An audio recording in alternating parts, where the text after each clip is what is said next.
Your time as we honor our veterans throughout the nation, to pay special admiration to our Gold Star mothers of servicemen and women who gave the ultimate sacrifice for freedom.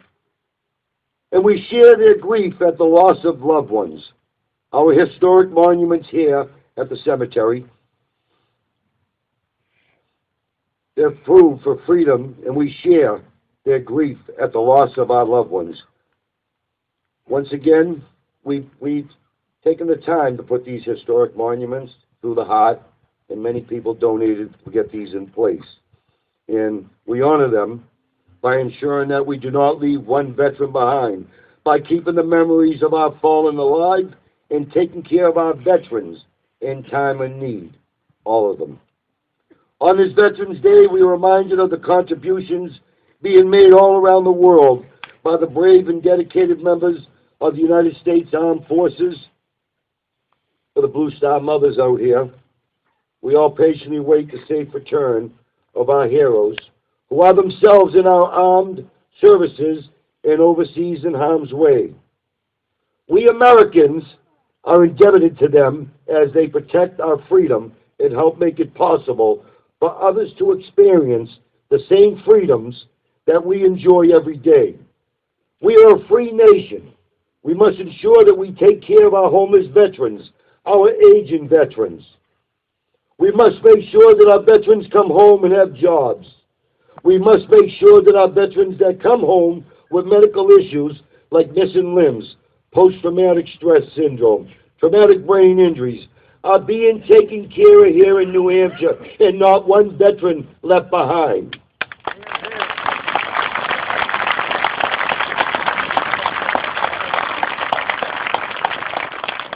I, like many of our elected officials that are here today, we must make sure that we push 150% the Air Force Service Hospital, full service, or a medical card here in New Hampshire to treat our veterans in needs. Too many New Hampshire veterans need the help here in New Hampshire, and we must not forget one.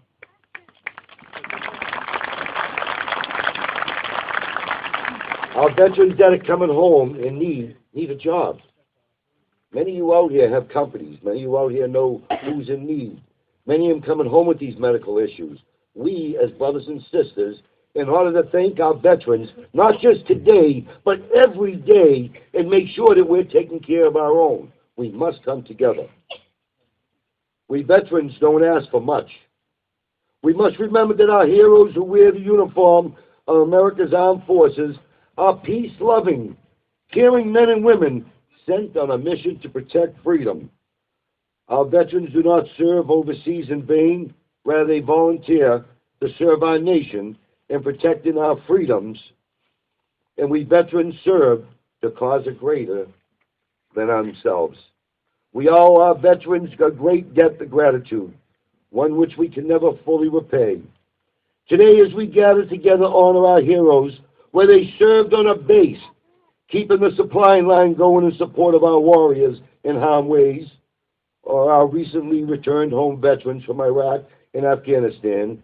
Our veterans who are serving on the battlefield today, and especially those veterans who made the ultimate sacrifice, we know New Hampshire people have not and will not never forget their sacrifices. President Reagan once said, "Freedom is never more than one generation away from extinction." We didn't pass it to our children in the bloodstream. It must be fought for the protected and handed on for them to do the same.